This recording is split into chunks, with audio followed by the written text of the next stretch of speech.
Ua na ngā tau e rua nei ki ngā tāngata o te kapahaka o te kotahitanga.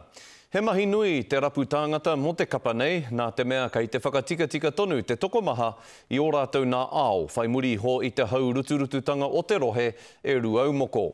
Engari hei tā te pou tāwhā o te kotahitanga a tihi puanaki, kua neke atu i te whātekau tau te kapa nei e tū ana hei kanohi mō Waitaha. Nā reira he pakari te wairua, he poho kereru te ngākau, he iere waiti te puta. Kei te kōkiri whakamua a te kotahitanga i roto i ngā piki me ngā heke. Ko te rū, te tai o ngā take kore tangata i mātou, ko te rū, kia whakakia te rōpu ki te tangata haka. Te tino tūmanga nako, kia ki te tangata kua haka ke. Neke atu i te whātekau tau te rōpu e piritahi ana, e whakataetai hoki ana.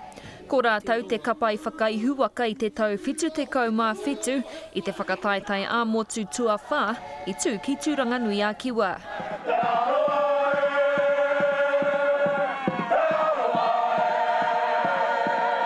Engari i roto i ngā tau kua ua ke te pupuri ki tērā taumata.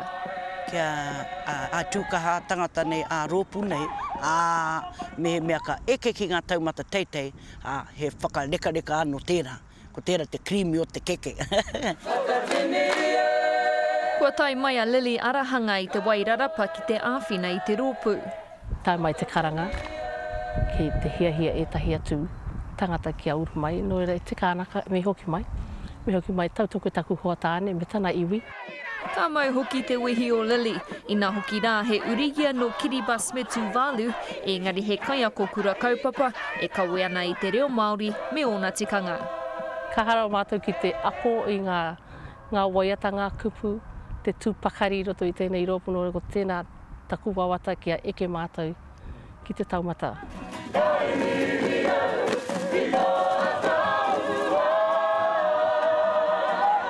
Aha kua kaore a rātou kaihaka whātekau, e whakahau tonu ana tihi ki tana rōpu, e hara ko ngā nama te mea nui.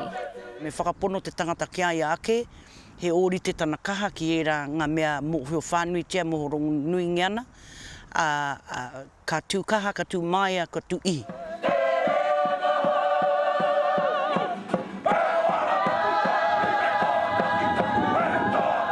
Kotahi hoki te whakaaroa te rōpu i nānei, arā ko te tautoko i te rohe o Waitaha me ngā whakaritenga mo te matatini 2,000 ngā huru marima.